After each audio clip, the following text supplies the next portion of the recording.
The following is a fan-made chapter reading of the Pale Web serial novel by J.C. McCrae. The original text can be found at palewebserial.wordpress.com. If you'd like to donate to the author, please go to patreon.com/wildbow.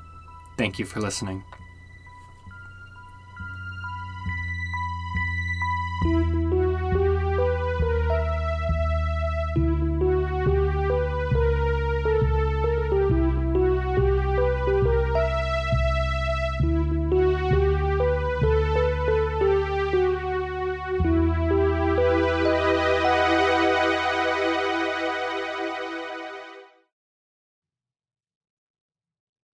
Shaking Hands, 9.6. Avery. "We need help," Avery said. Lucy was in the midst of carefully drying her hair, towel around her shoulders, favoring one arm, and raised her eyebrows at Avery. Avery had been the last to get up, and as she turned to face the others, Snowdrop stirred, squinted at the bright light from the windows, and then began to work her way under Avery's shirt and the single sheet they'd slept under. Avery winced as Snowdrop pressed up against a bit of the healing scrape from when she'd nearly fallen off the bridge outside the Blue Heron. "Like mental help?" Verona asked. She sat at Lucy's desk, writing spell cards. "It feels like the world is against us," Avery said. "We need friends in our corner." "You're right," Lucy said, "but it's not that easy." "We've got contacts, Zed and Nicolette. We've got people we can talk to. Is that connection blocker up? No goblins in the vents or anything?" "Still up," Verona said, without looking up from what she was putting down on the spell card. "We've got people we can ask about fairy stuff, and about goblin stuff." Lucy moved the computer chair Verona was sitting cross-legged in, and Verona stretched her body out to keep drawing until it looked dangerous. Lucy took up residence at one side of the desk, picking through some accessories. "Timon told me that if I was sticking around for the full summer, he might want to take me out for ice cream or something, so he—" "Wait, what?" Verona exclaimed. "Quiet," Lucy told her, whapping Verona across the back of the head with a fistful of accessories. "My mom might be sleeping in." "Timon likes you?" Avery asked. "I don't know, and that's beside the point." "What?" Verona asked, holding on to the desk's edge and moving her lower body to slide the chair closer to the desk. "Is it?" "Maybe he thought we were leaving, so he might as well make a play. I don't know." "Or maybe he likes you. Woo!" Avery asked. "He also responded to my complaint about how much of a headache all the glamour stuff is by offering me a pill, so maybe his judgment is a bit screwy." "Or maybe he likes you. Be happy?" Avery asked. "Point is, I think if I reached out to him and shot him some questions about spirits and stuff, he could help us there." Verona turned the computer chair to follow Lucy as Lucy put her hair into a ponytail. "When you send that message, can you be super flirty?" "This is a big part of why I didn't mention this before. You were already being a pain with Avery and Fernanda." Verona cackled. "Help," Lucy told Avery. "And please, Ronnie, be quieter." Verona cackled again, but at a much lower volume, deadpan. Avery weighed her options, poking more fun or actually helping, and decided to give the help. Things were hard enough that she wasn't 100% sure Lucy had it in her to take the ribbing. "Timon and Talos for tips on Edith, then, maybe." "Yeah," Lucy said. "Maybe." "Just in case Miss comes back and she's a key player, I could try asking the Garrick Finders. I'm going to run that path in a little while, help them out. They sent me some practices to try." "Homework, huh?" Verona asked. "We talked about that last night while waiting for Lucy. You did your little doodles." "It's on my phone if you want to look at the specifics." "You say if like it's a possibility I wouldn't." "My phone's in my pants." Verona grabbed Avery's pants from the floor by her bag and searched the pockets. She searched her own pants pockets too, and Avery watched her, frowning. Avery sat up a bit. "Don't mess with my phone while you're at it. Just read the email and don't send anything." Verona did a very bad job of looking innocent, sitting up straight, hair sticking out to the sides with bedhead, wearing a tank top and pajama shorts. She turned around. "I'm serious," Avery told her. "I'm out of glamour," Verona commented. "Why would you need glamour while browsing my phone?" Avery asked. I was going to do an illusion of a Fernanda photo with a heart drawn on it.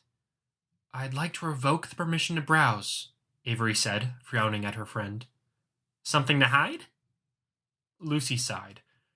Glamour is another thing for the list. Big things we've been asked to do by the council include more patrols. We may be a part of the interrogation of this McKay other. We should be a part of the interrogation because I hate the idea of letting that happen without us knowing the end result. Ugh, Verona grunted, searching the phone. Lucy continued, finding the other two and the new other they've got with them, and talking to Melissa. We should grab that glamour. We should do 2 of the big rituals. We've got to reach out to some of our contacts, like the practitioners who could give us tips on help dealing with the culprits.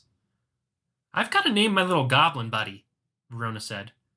Avery nodded. I haven't even started figuring out all the stuff for the path. I need to work out some of this practice. I need to get the ingredients for the ritual.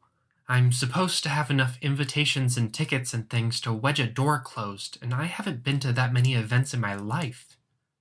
No idea there, Verona said. Hungry choir pamphlet? That's, Avery made a face. And if you read the back and forth with Ed about the ritual, it can't be red. It's pink. That's dangerously close. Can you send a polite message to Ed asking if that'd work? It's sort of magic too. Mention that? Verona nodded, but commented, Less magic now. I don't think it changes for different readers or moves anymore. It's a lot, Lucy commented. All this stuff we need to figure out. I don't know the direction we should take, except at the end of this, John's existence is on the line, and if we're going to change that, it feels like we need to be more ready. We've got ideas on what to do, and partway through the Blue Heron stuff, I thought we were getting close, but now I'm feeling like we're behind. We need help, Avery said again. Yeah, Lucy said. And just linking thoughts, I'm trying to think of who we could reach out to, and I'm thinking of the judges. Do they like us more since we toppled Bristow, if he was going to supplant them? Verona asked, looking up from the phone. No idea, Lucy said. But one thing we really need to think about is, again, what does this look like at the end? What happens when we have a culprit? Will the judges step in? Do we go to them to get the okay? Something else? Do we go for the furs? What happens after? Or what happens if we have the carmine furs? Do we have to fight to keep them? Indefinitely? Will John have to worry about someone donning them and coming after him? Do the old furs disappear when he takes the role? After a while, do they stay? I figured we'd identify them, bind them, and then we'd be clear, Avery said. We got the job from the Kennett others. They'd let us, wouldn't they? Would they? Lucy pressed. Because I think some of the systems in place for the more civilized countries on Earth are pretty broken, and I don't think Kennett and the judges are that much better. What if we say we found the culprit, and then nothing happens and John still dies? Email sent, Verona said, looking at these practices. Should we take the Clementine's clean your room approach? Avery asked. Do the big stuff that's going to cause issues, then tackle the small stuff? What's big, then? Verona asked. Interrogation, dealing with the invading others, Avery's ritual, if it's a firm deadline. They set a date, couple days, Avery said, which makes things tight. I want to do the snowdrop ritual before, even if it's right before, and I need the ingredients. Lucy nodded. And you, Ronnie? I don't know. There are like 50 things I want to experiment with, and almost none of them are directly useful. Like it would be neat to figure out a bit about hosting others, and not like be other, but maybe have a bit of something other in me and try that on for size. What do you carve out of yourself to make room, though? Lucy asked. I was going to ask Matthew, and I feel like being closer to our culprits and to the stuff they're doing might help. Dangerous and dangerous, though, Lucy said. There was a knock at the door. Lucy opened it as Avery sat up, pulling the sheet up around her waist for privacy and to hide Snowdrop. It was Booker's girlfriend, Alyssa. Hey, are you 3 up? Yeah, Lucy said. Breakfast's cooking. Thought you'd want to know. Thanks. Is my mom up? I think she's up, but not out of bed. Cool, thanks. The door closed. They got themselves sorted out. Lucy threw Avery her pants, and Avery went with the clothes she'd worn last night. Verona wore her sleep clothes, and Lucy was dressed for the day. Snowdrop remained bundled up in the sheets. Some enchanting work would be cool to do too, Verona said, and some divine stuff, especially now that I'm working with Tashlet some, and I'm really annoyed that we never got any of Charles' summoning stuff. If he's lying about the barrier on behalf of the council, I'm not sure I trust what he teaches, Lucy said. If they're all okay with getting rid of us, then we can't trust what most of them teach, Avery said. Yeah, Lucy said, and she looked tired, frowning more than usual. I want to hang with Tashlet, see what's going on there, because I'm assuming she was there. Do we know, Avery asked, that she was? I think she'd be. She gets a vote, and I think she's a bit bored, so she'd take any chance she gets to hang out. They made their way down the stairs. Booker was cooking, wearing an apron, while Alyssa sat on a stool, chopping. Fair warning, Booker said. I'm not an experienced cook. I have a hot plate at the dorm, and breakfast turned out very gray. Gray? Lucy asked. He showed them the frying pan, where bacon and onion were frying. It did look a bit gray. I told him to use separate pans, Alyssa said, but he didn't want to clean 3. We've also got crepes. Hot dang, Verona said. Where are the cutting boards? Alyssa asked. Booker went to get one instead of telling. Crepes are fancy sounding, but they're super easy. Learned how to cook these in a grade 5 for a home ec style thing, Booker said, handing Alyssa the board. Avery felt a little in the way, not really sure of the dynamics or people.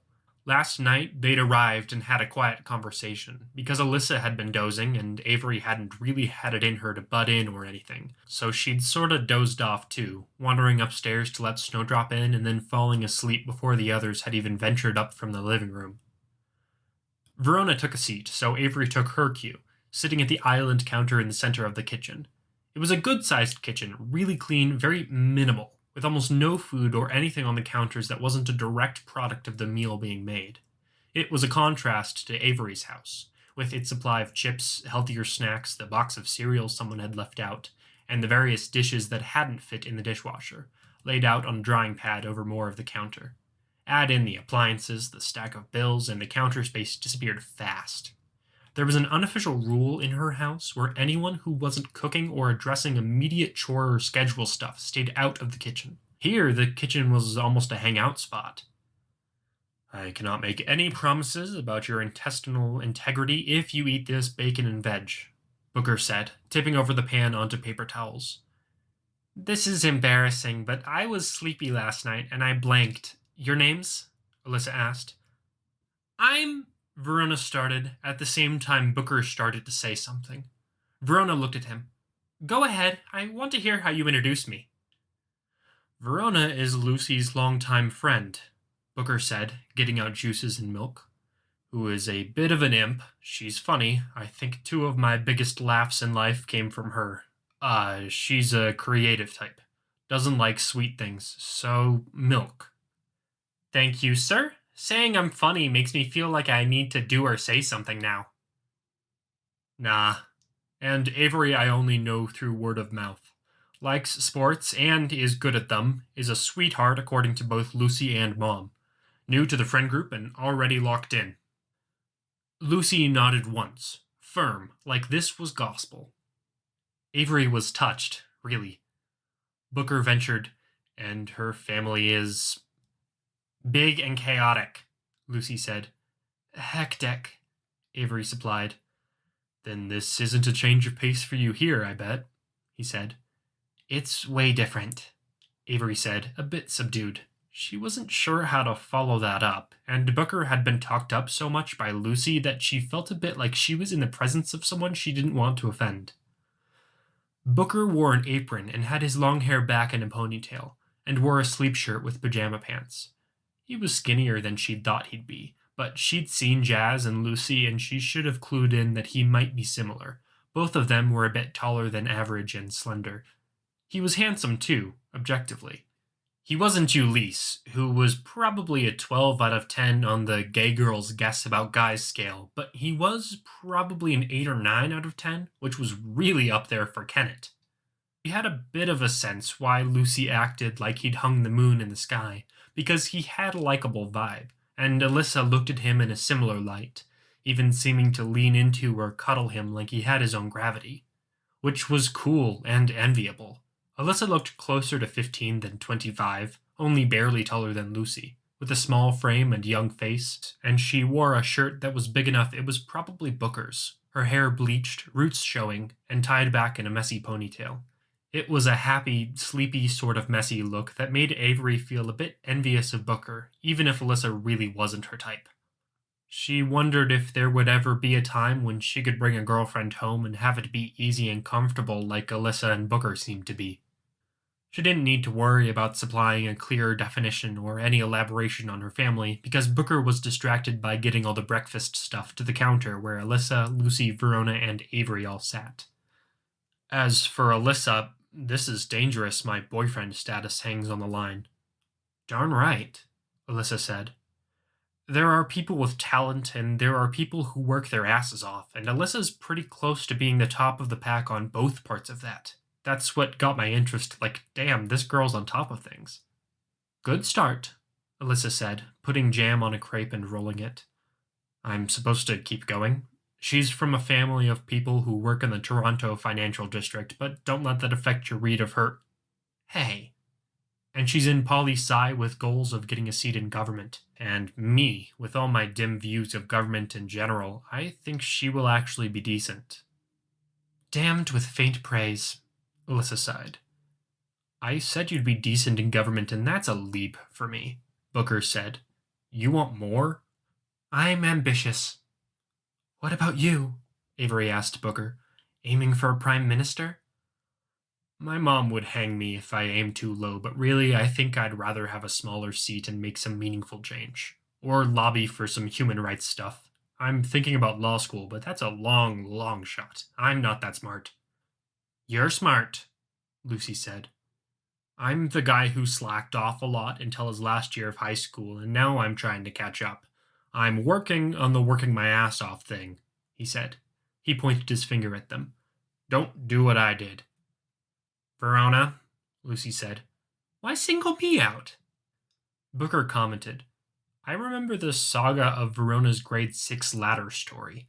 Mrs. Teacher, I can't do my homework because my dad fell off a ladder and hurt his back. We're going back and forth to the hospital. I'm trying, but I slept in the hospital room. And she believed it, Lucy pointed out, until parent-teacher day. Alyssa laughed. Avery smiled. Verona made a face. Then I thought I got away with it when my dad complained about his back. That little detail that brings it together. I changed the subject. I don't think you were ever going to get away with it, Ronnie. Not with the way you were acting. Your jaw dropped. Of course my jaw dropped. It was a straight-faced, complicated lie out of complete nowhere.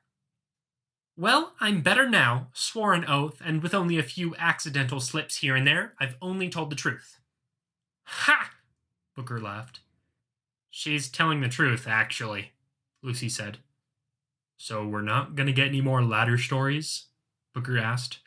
That's a tragedy. Avery put her crepe together, daubing in some blueberry jam and what might have been leftover fruit salad, then wrapping it up. She wasn't sure how to interject, so she just listened. Her phone buzzed, and it was a reply from Ed. She showed Lucy while Booker continued ribbing Verona. Hungry choir pamphlet should be fine. That was one invitation, and she needed, 3 at least? 5? 10? 20? There was also a message from her mom, checking in, nothing important. She put the phone away, glancing around, and saw Snowdrop at the back door, at an angle only she and probably Lucy could see. Snowdrop, in a possum form, pressing her upper body and face against the glass, limbs splayed. She wanted breakfast. When Avery was pretty sure she was in the clear, she made another crepe and took some bacon, wrapped them up in a paper towel, giving Snowdrop a look. Snowdrop held up a paw, fingers extended. More? You want more? She shook her head a tiny bit, then jumped at a voice from behind her. Good morning, Jasmine said. I thought you were going to sleep in more, Lucy said. Did we wake you? You didn't. Her mom hugged Lucy around the shoulders from behind. I didn't want to miss a chance to see my kids in their elements and to check in with Verona and Avery. Did you girls have a good night? A lot of freaky, scary stuff, Verona said. Gotta quit it with the horror movies, Booker told Lucy. You'll scare away your friends, except I remember Verona being weirdly into that. I like monsters. And Avery? Alyssa cut in. What about you? I'll manage. Avery's brave, Lucy said, touching Avery's arm. She was jumping off a bridge this summer with some of the older students. Excuse me? Jasmine asked. Was Lucy also jumping off bridges? Or were they small bridges? Alyssa asked. Speaking of brave and courage and freaky, scary stuff, how are you feeling about your big job interview? Verona asked. I hope you were smoother than that when you changed the subject at the parent-teacher interview, Booker said. Ha ha. I'm okay, and I'm glad you girls are okay. How is it being home? Avery? There was a look in Jasmine's eyes, and Avery knew what she was really asking. Lucy's mom had been the first adult besides Mrs. Hardy that Avery had confided in. It's decent. Okay, that's good, Jasmine said, giving Avery's back a small rub. And Verona? Verona snorted. Not too surprised. Breakfast, may I partake? It's your food, Lucy said. The crepes look good, Jasmine said, getting a glass and pouring orange juice, surveying this bread. I notice the acute lack of comment on the bacon, Booker said. The bacon had collected lots of charred bits and looked about as gray as it did pink or red. Verona was happily chowing down on it at the least. I'll have some, Lucy said. She reached, then paused, mid-reach, expression changing.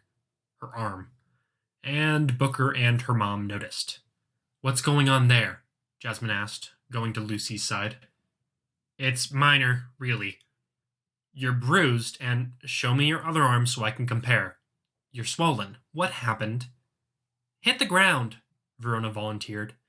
It's minor, it's dumb, Lucy protested. I don't want to distract you from today's interview. That is maybe the worst answer you could have given me, Jasmine said. How did this happen? I was walking backwards, and I went over a short wall and fell a bit after that, Verona supplied. For a certain meaning of a bit, Avery thought. The real story would have elicited an entirely different reaction. Something like this needs RICE, that's an acronym, Jasmine said, and maybe a trip to the doctor to make sure there's no fracture. It's not that bad, Lucy said. Rest, ice, compression, and elevation. I slept fine. Rest means you shouldn't be using that arm. Let's get you in a sling, bandage it for some compression. Booker, can you get a bag of peas from the freezer? There's a tea towel with a pocket for this sort of thing in the bottom drawer by the stove. You don't want to put something frozen directly on skin. Got it, Booker said. Lucy's expression was dark, frustrated, and deeply bothered, even as her family bustled around her. Relax, Luce, Verona said, leaning over. Your mom has plenty of time. I had one big priority last night, and that was not to be an idiot and distract her any, Lucy said. Her mom had disappeared upstairs, and Booker was going through the fridge. It's no big, really, Verona said. Oh, just hit me. Booker, you're into music, right? I am. Always trying to get me to listen to new bands, Alyssa said. You like some, Booker told her. I really do. I don't suppose you've got any invitations or tickets or anything from events? Verona asked. I do, but they're back at my dorm. Why? I was just wondering. Need a bunch. Why? I do collages, Verona said. Well, I like my collection, even if I've been neglecting it this last semester, so I'm not going to let you cut them up or glue them to something. We'll get more into that next semester, if you want, Alyssa said. Booker dropped the peas onto the counter. Lucy put them on her elbow. He looked over at Verona, suggesting, What about the library? It's a bit of a long shot, but I know they do that thing where it's $1 for however many pages if you want clean, blank paper, but you can also use the backsides of papers from failed printouts for $0.10 or something. If you want collage material, you could dig through that pile. Would that work? Lucy asked, looking over at Verona and then Avery. It might be more expensive now. Depends what's in the pile, I'd guess, Verona said. Avery nodded. Verona smiled. Good idea, though. Thank you. Jasmine came back downstairs and fussed over Lucy, starting with the bandages and then placing the peas, then arranging the sling. Lucy looked aggrieved. Lucy didn't like being weak. It was important to her that she wasn't, and something like this really got to her, apparently, though Avery couldn't put her finger firmly on why. Avery, sitting at the corner of the counter, looked back for Snowdrop and saw the opossum had disappeared. She found herself looking to the side, to where Verona was draped over the counter, head on her arm, looking sideways and watching Jasmine and Lucy. And she felt that energy was coming from Verona. Avery knew her own parents cared, but when push had come to shove, they hadn't noticed her hurting.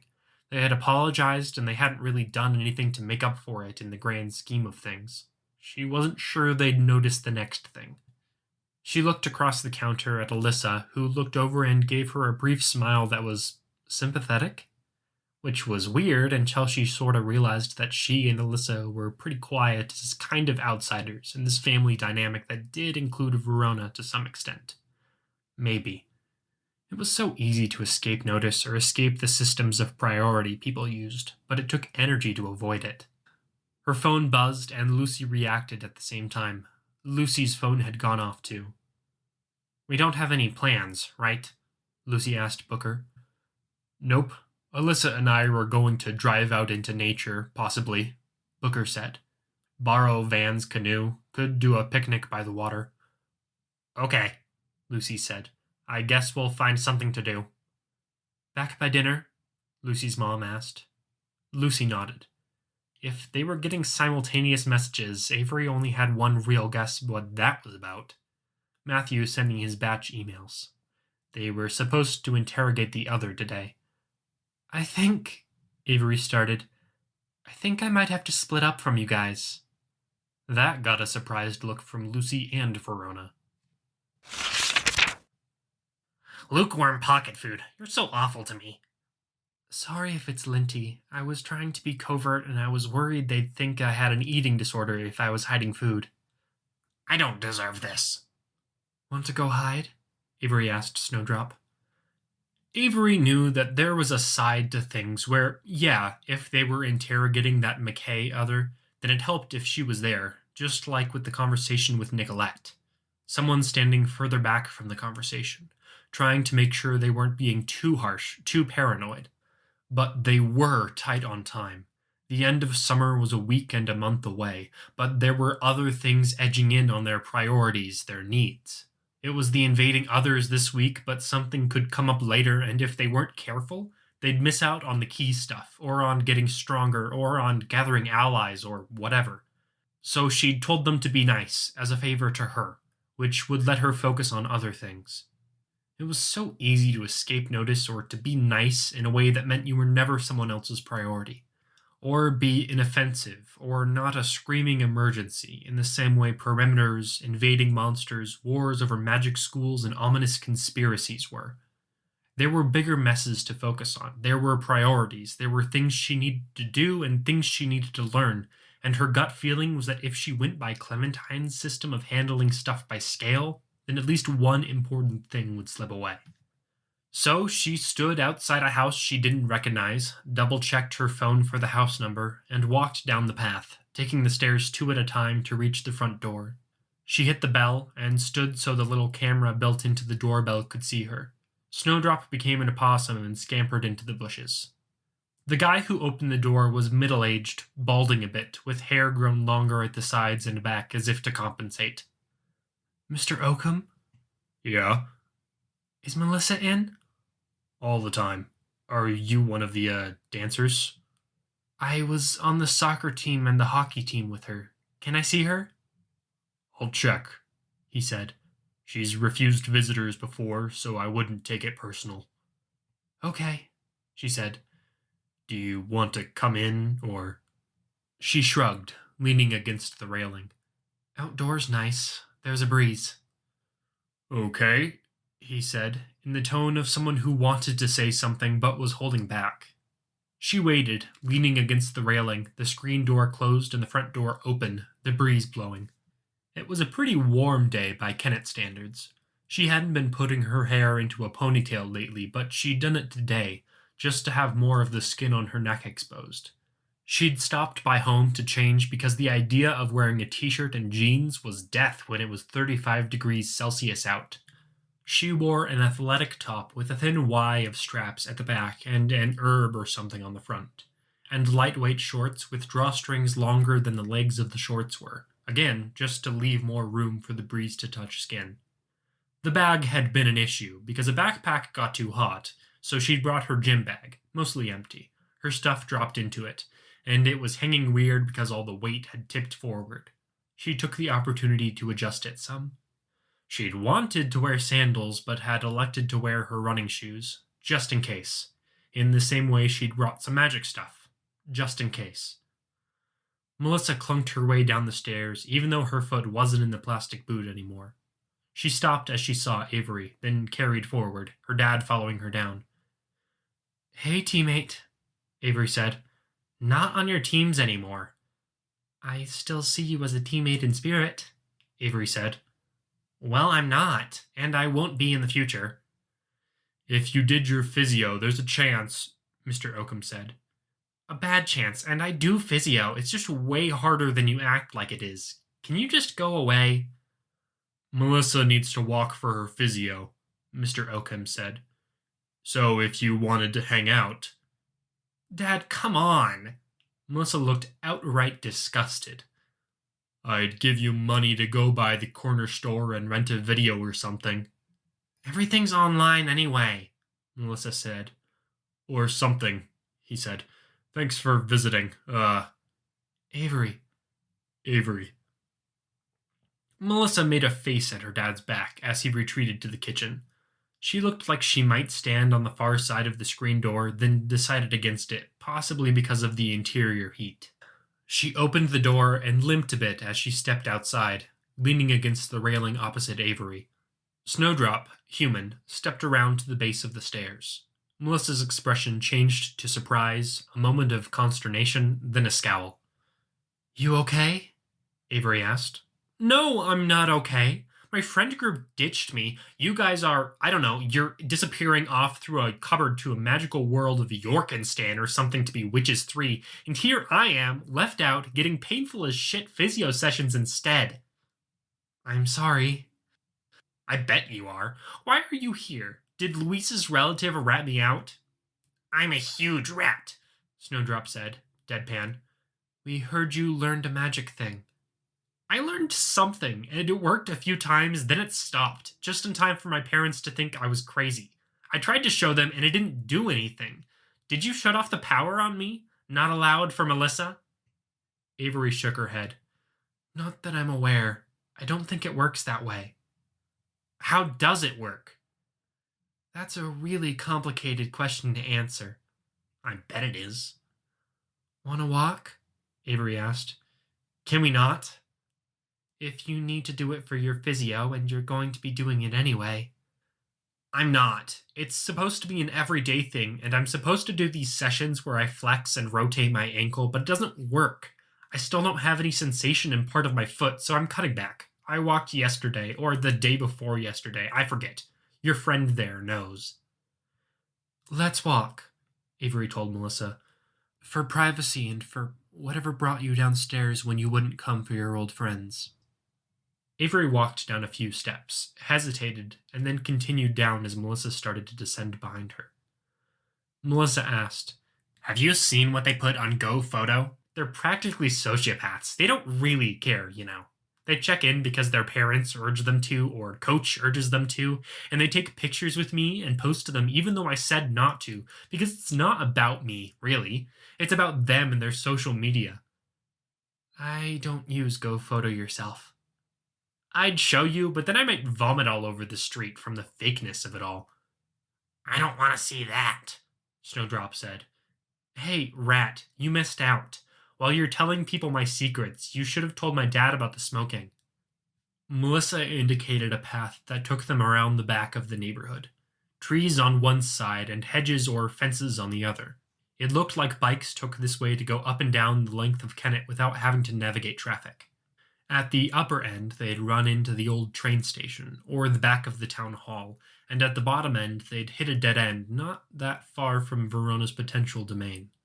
Melissa dug into her pocket and found the foil packet of cigarettes, removed it from its box, looked around, and then lit it. "You shouldn't smoke," Avery said. "Where did you even get those?" "Louise's. She shouldn't be smoking them anyway." "You'll stunt your growth." "Avery," Melissa said. "It's the only thing keeping my weight under 150 pounds. I'm fat, crippled, and greasy, and most of my visitors are more than happy to show the world when they try to sneak photos of me with them and put them online. The chance I might get cancer later really doesn't matter to me." "You deserve better than that. All of that." "Apparently Haley's out, though. You know that? Dropped from the team. Weed is legal, but coach says we're not allowed, and after she got frisky with boys around the end of the year party, one of the other girls passed it on to coach." "That's a real bummer. She was a good dancer." "She was a shit human being, though. You know Haley's dad is an alcoholic, right? I remember my dad saying he'd get drunk off his ass and hit on anything female with 2 legs. We joked about it once until Mia made us stop, but Mia's the one he hit on once. Which, fine, but that's Mia, you know?" "I don't think that's fine," Avery said. "Did anyone tell anyone?" "I was one of the people who told Coach. I think someone told one of our teachers, too, later, same incident, but apparently it got them a second visit. I don't know. Haley was pretty pissed about that." "I don't think she sounds like a bad person from that." "Trust me. You know how they say the apple doesn't fall far from the tree? Her apple didn't even fall out of the tree. It got caught in the branches and rotted. She was doing the same thing her dad does, drunkenly hitting on boys at the party, including boys others had dibs on, like George." "I don't think you can have dibs on a boy, and I don't remember her being like that. She was just hanging out." "Doing more than hanging out, trust me. Is that what we're doing here? I tell you stuff and you crap all over everything I say?" "No, not crapping, just clarifying."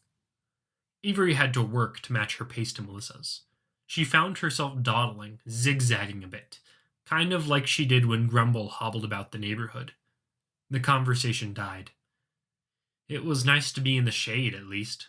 The smell of the cigarette made Avery's nose wrinkle, and it somehow felt way hotter, being close to that small flame.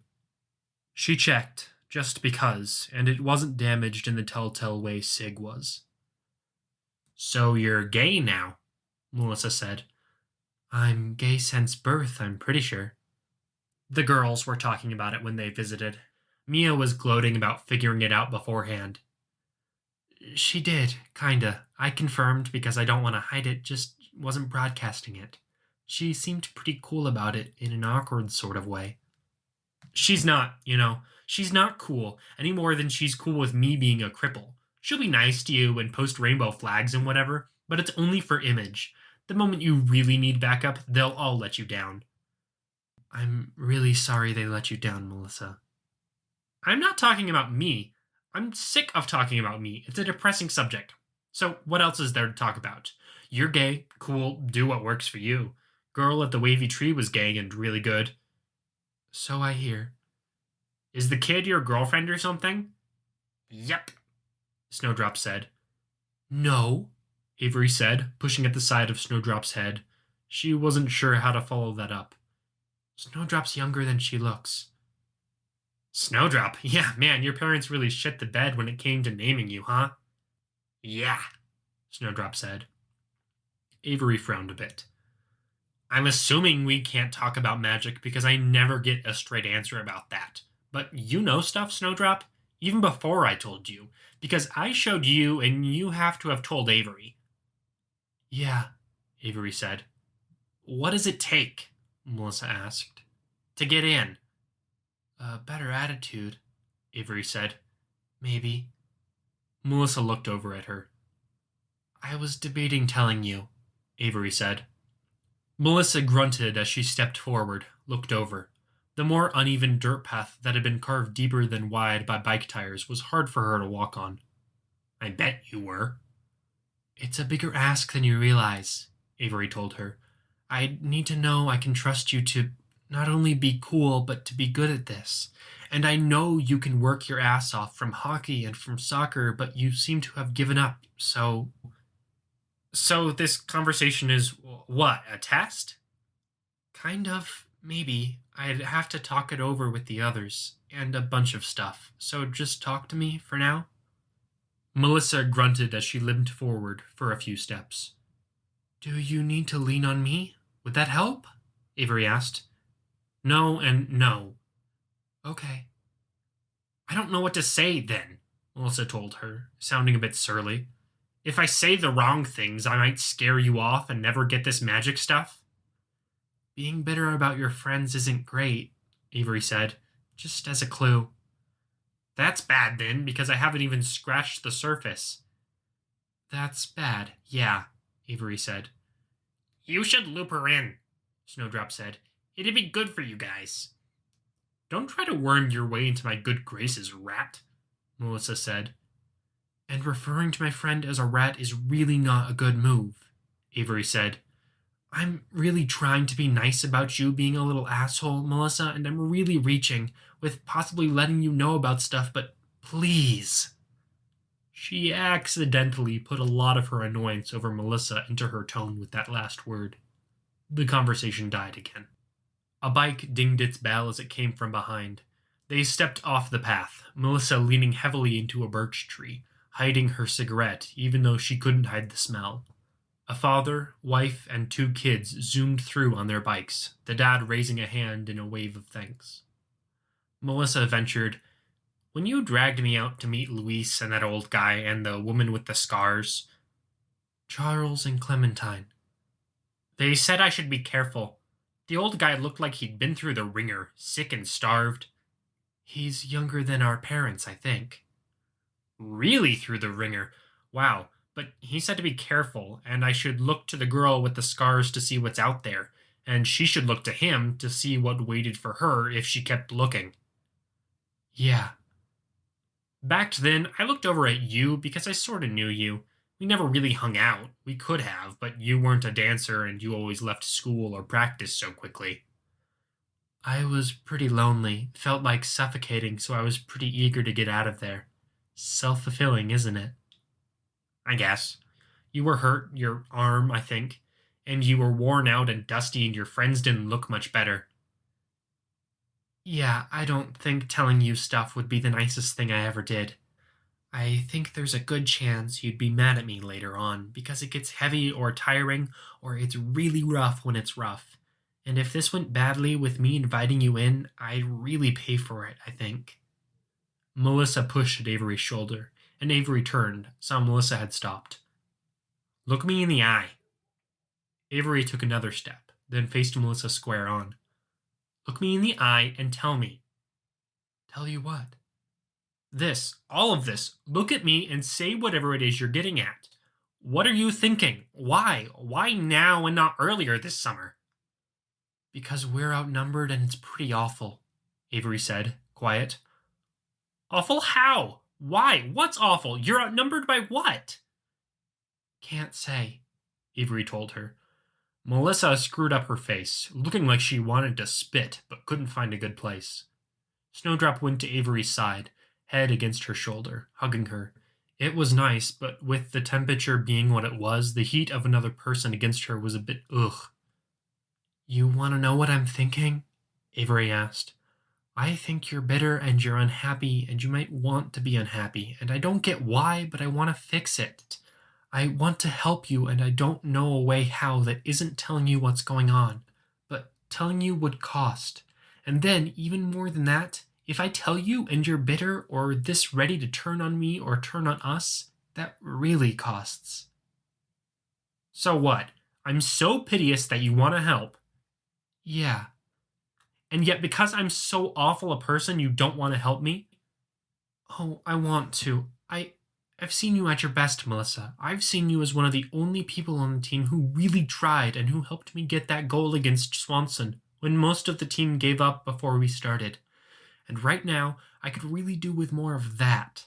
You were obnoxious sometimes, but you tried, and I respected you, and I want to help you because you're in need, and I want to help you because you could be so cool, and your single-minded stubbornness could be an asset, but... Melissa drew on the cigarette. The opposite of cool, like that, but Avery wasn't lying. But? Melissa asked. I don't know. I'm not good at this. I'd need some sign or some clue you're not going to keep being this. Melissa looked startled at that. Sorry, I didn't mean it quite like that sounded. Melissa smirked, then the smirk fell. I really didn't, Avery said. Avery's a jackass like that, Snowdrop said.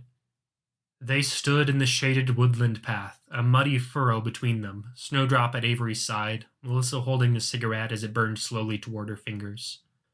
Avery felt a droplet of sweat run down her back and shivered despite herself. What happens?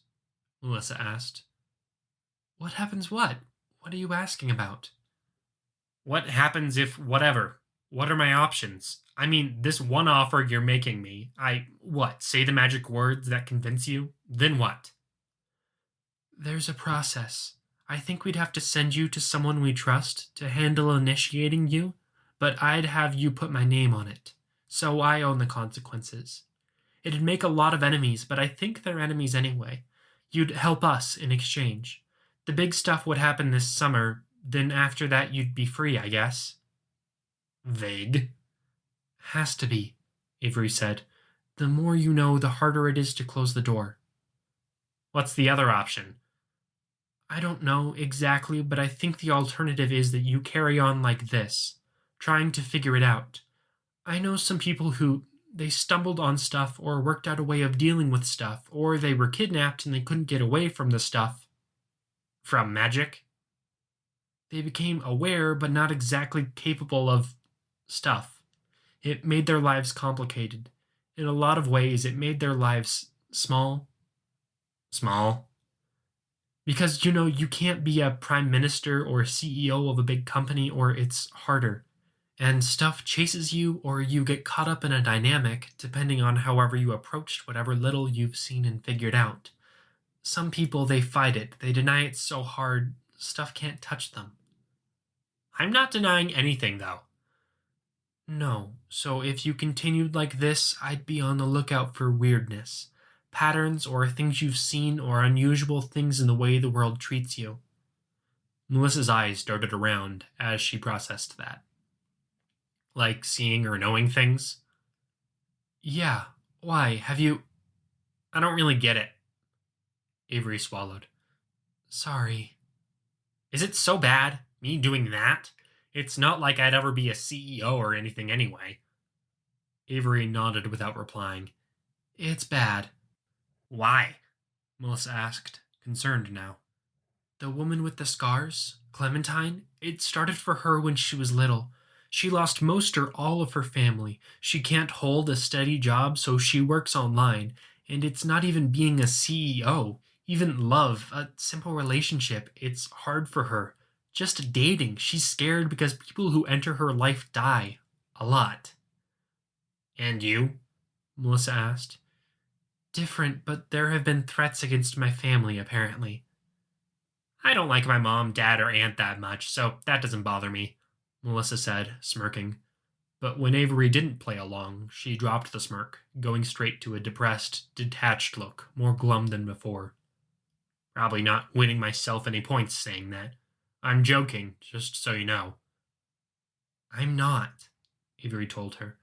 There might be a third option, and I was going to check in and see if maybe it was an option, but I don't know for sure. What's that? That you realize you don't want any part of this, and something clicks, and you can let go of it. The guy who drove us that night of the party, he tried, but you were holding on to the idea. If you could let go, he could help you forget about all of this.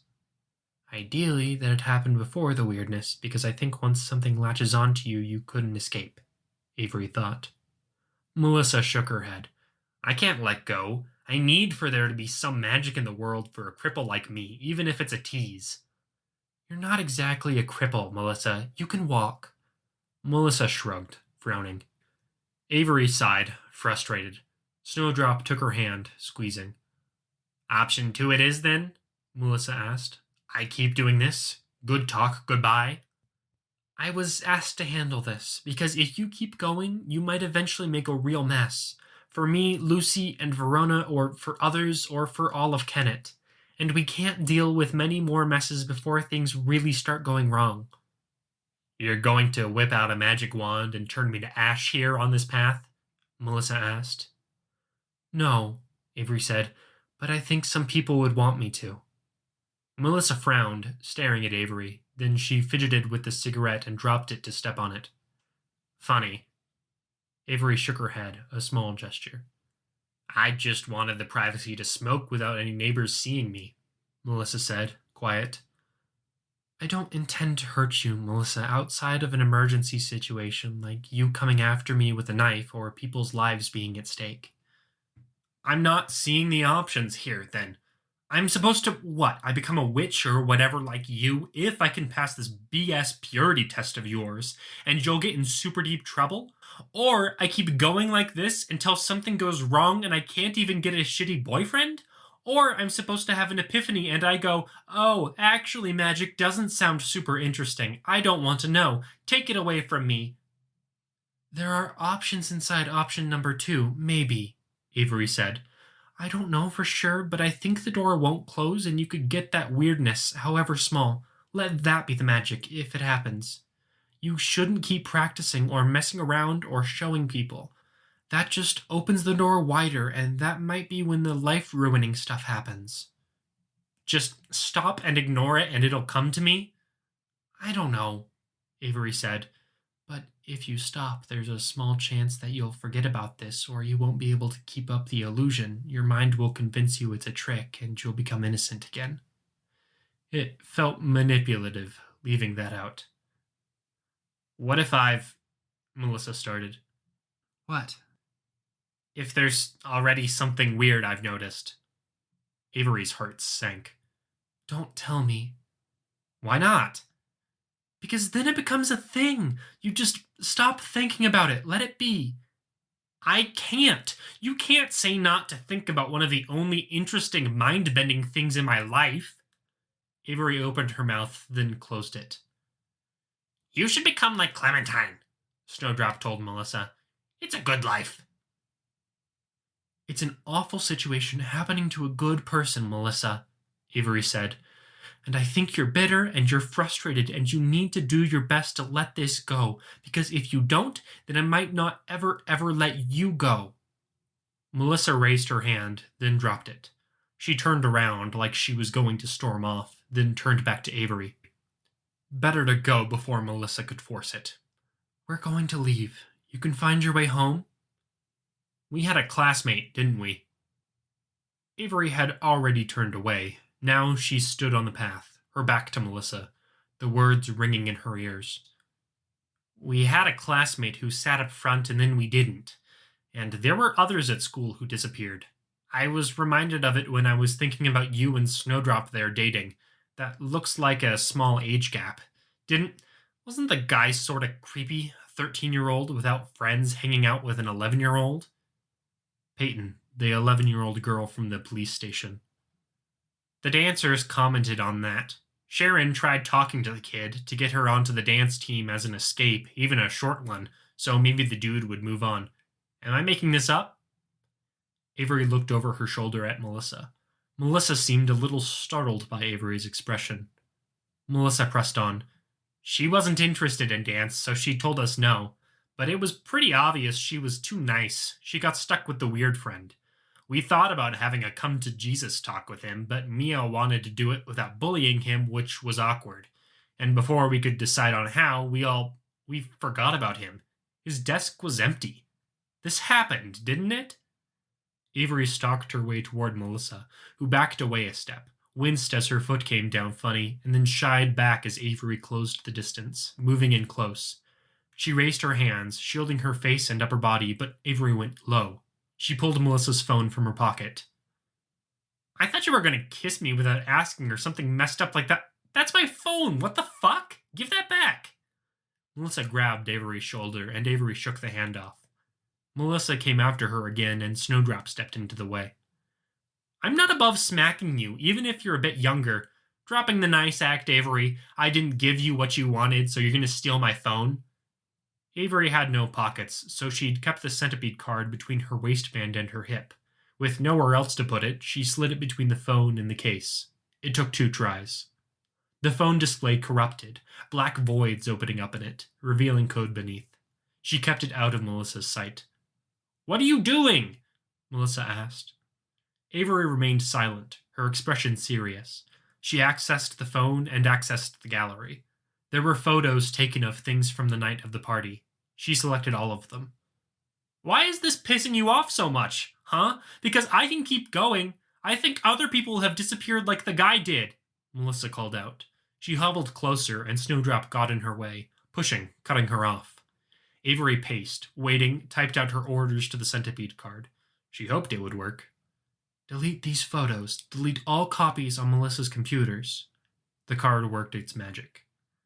That's not even the weirdest part of it, Melissa called out. Avery looked up. He came back, or they came back. I've been walking with no place to go that isn't getting food, so I walked to his house, and he's back or something. It's not him like I remember him. Older. But his mom looked happy. I tried knocking on her door to tell her about it, but she got weird about it. Is this the kind of thing you were talking about? Thanks for the info, Avery said. I don't get you. I don't get why you're pissed and happy at the same time. I don't know why you stole my phone. Avery looked down, then typed on the phone in the black, corrupted space the centipede had carved out. Hide until she plugs you into the computer. Delete the relevant images there, then remove yourself. The corruption faded. She threw the phone to Melissa. Melissa caught it. It's good info, Avery said. I'm really worried that by telling us, you've saved some lives and ruined your own. You have my number. Reach out whenever. What? Just like that we're done? Avery shrugged, feeling sad, frustrated. She put the card back in her waistband. What did you do to my phone? Deleted the photos you took? Melissa paused, then scowled. Fuck you! Put them back! Avery shook her head. I know that phones will back up images onto the desktop as you put them there, or leave them there, or whatever, Avery thought. I know you can get deleted images back onto a system, and maybe you're thinking of that too, but the centipede card is better than that. Hey, Ave? Melissa called down the length of the path as Avery walked away. Fuck you! You're a shit person! If you run into trouble because of this, let us know. There was a place where people like Clementine gathered. I'm not sure it's still around, but we could point you that way, Avery said. Fuck you! She walked away, and Melissa, after a short bit, hobbled the opposite way. It didn't feel good. That wasn't useful or good in any big way, Snowdrop said. It's a tidbit of information, Avery said. At a price. Nah, Snowdrop replied. You fucked up, Avery. She really wanted help there. Yeah, maybe, Avery replied. They had a glimmer of what that third other was, the blonde one who'd been with Peyton. A bunch of people had disappeared when the choir had taken them, and they'd left a void where their selves and lives had been. Something had crawled into that void to occupy it and live in it, and that something was complex like Edith was complex, made up of individual fragments. It lived their patterns, including a friendship with a girl who was too nice to say no, and it had been holding true to the patterns that let it stay close to the police station, where its fellow others had been. A bit of delinquency from someone else. Like Reagan or her friend, that explained why it was older. Snow? Avery asked. What's that? Can you go recruit some goblins? Small ones? Raid her room and get the diagrams she's already drawn? Don't do any damage or wreck anything. Just be thorough. Get the trash and everything else. If I take the Warrens, I'll be too slow to beat her there. Okay. I'm glad that went okay. I'm sorry too, Snow, Avery told her friend. I hope the others are doing better. Snowdrop gave her a quick hug, then reversed direction, ducking down into the trees down a slope. Avery walked a bit, digesting what had happened, clenched her fists, then kicked a tree, hard. Melissa was probably aware now. She'd been on that track from the moment she'd opened her awareness enough to recognize Gabe's absence. Avery had hoped for help, a friend, or at least cooperation. Instead, they'd gotten a disaster waiting to happen.